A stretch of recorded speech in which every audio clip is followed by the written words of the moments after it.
Kasus siswa keracunan MBG terus terjadi, bahkan kini siswa dan para orang tua mengaku trauma jika harus mengkonsumsi MBG. Lalu bagaimana sebenarnya standar kelayakan menu MBG?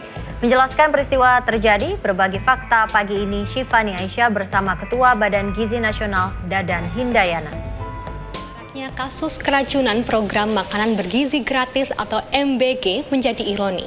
Alih-alih memberikan gizi yang baik untuk anak-anak bangsa, justru program ini malah menimbulkan gangguan kesehatan.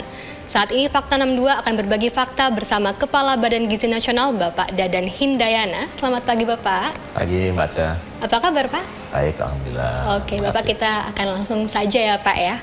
Data BGN ada 4.711 keracunan makanan nih Pak akibat konsumsi MBG. Itu kenapa Pak bisa seperti itu? Ya, data itu sampai sebelum kejadian di Bandung ya, di Cipongkor. Jadi dengan kejadian Cipongkor mungkin akan menjadi sekitar 5.100.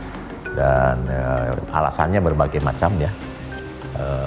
Awal-awal memang lebih banyak berkaitan dengan teknis. Nah, kemudian kejadian di Bandung, di Bandung juga kelihatannya terulang kembali. Ini rata-rata kan dilakukan oleh SPG yang baru berjalan.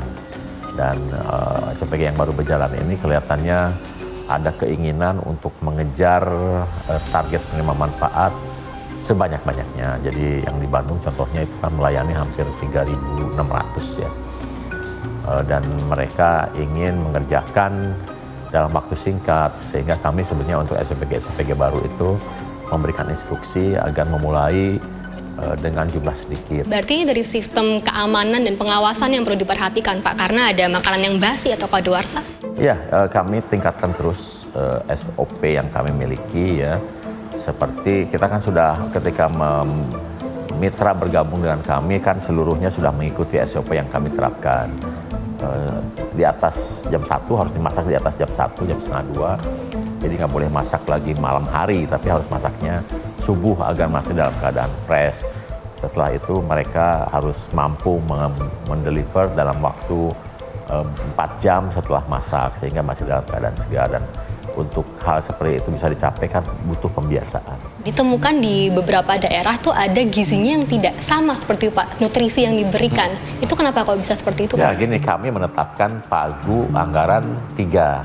Ada bahan baku yang 10.000 itu, ada operasional 3.000, dan kemudian ada insentif 2.000. Ini sama berlaku, kecuali di beberapa daerah yang memang indeks kemahalannya tinggi.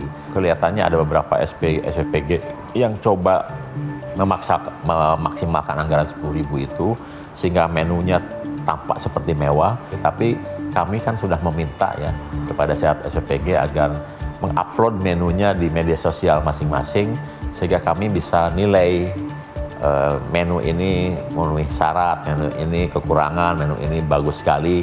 Dan itu saya sering dapat laporan dari tim pakar kami ahli gizi melaporkan Pak, menu di SPGA ini kurang dari angka kecukupan gizinya. Saya bilang udah silahkan sampaikan masukannya. Kemarin sempat juga tuh ditemukan kalau ada semangka yang tipis, bahkan telur yang setengah itu nutrisinya nggak terpenuhi dong? Iya gini, kalau yang semangka tipis itu ini ceritanya lucu juga, mungkin belum pernah dibocorkan ya.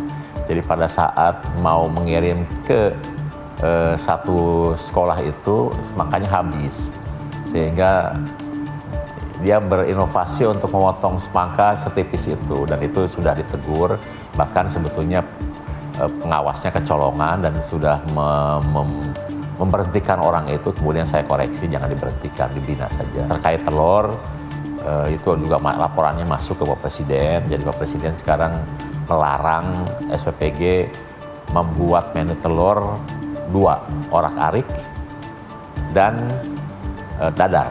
Telur itu hanya boleh 2 disajikan. 1 diceplok atas sapi, yang satu lagi utuh. Supaya bisa kita kontrol bahwa telur itu benar-benar satu anak mendapatkan 1. Ada desakan dari masyarakat dan juga pengamat untuk memberhentikan sementara program MBG. Tanggapan Bapak soal itu apa? Ya kalau itu dari awal juga sudah kontroversi ya. Dari dulu kita membuat program ini kan ada yang setuju, ada yang tidak. Tapi kita tetap melaksanakan instruksi yang diberikan oleh Presiden, dan langkah saya adalah bagaimana mempercepat program ini karena pada tahun 2025 kan seharusnya target Badan Gizi dengan 71 triliun itu cukup untuk 5.000 satuan pelayanan pemenuhan gizi melayani 17,5 juta penerima manfaat.